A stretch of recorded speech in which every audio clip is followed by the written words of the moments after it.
Hello everyone, my name is Danielle Swisher and I am the author of Murder on All Hallows Eve and other short stories.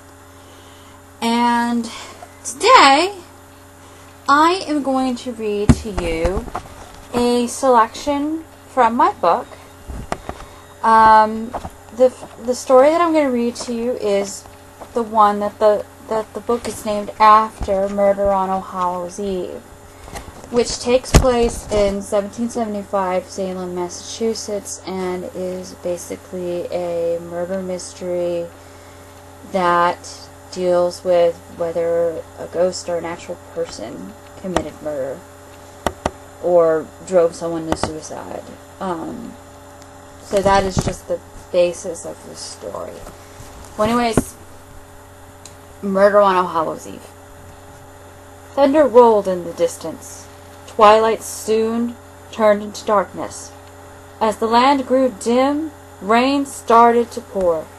Harder, harder, harder, the rain fell on the roofs of the houses in Salem, Massachusetts.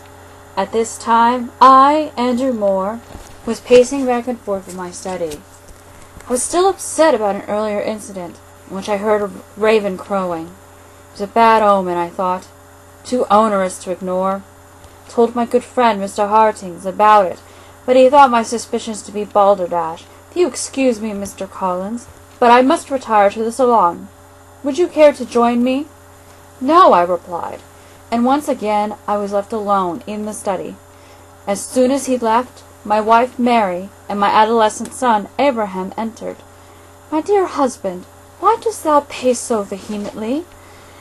At that moment, when I turned to her and opened my mouth to explain to her my predicament, Abraham interjected. Leave us, mother. As you wish, she replied, curtsied, and left us. Father, I know why you are acting like this.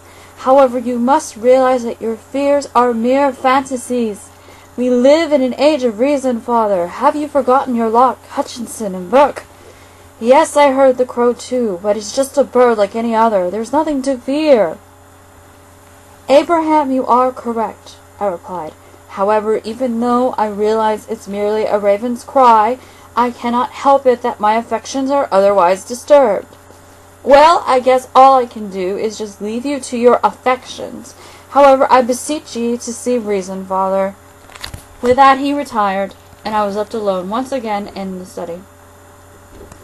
Meanwhile, Mary began talking to one of her servants in the hallway. Mr. Horace, can you please fetch for my husband a whiskey? My husband is acting rather queer, and I worry for his affections. Yes, ma'am. I will surely attend to Mr. Moore, he said, with a slight bow of the head. I welcomed the thought of a whiskey to restore my affections. However, I still could not relax.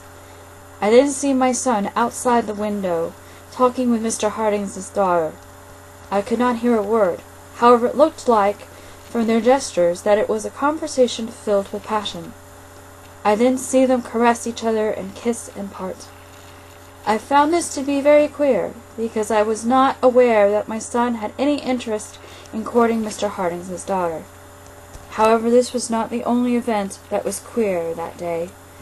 At that very moment, Mr. Horace enters the study and demands my attention. Sir, Madam Moore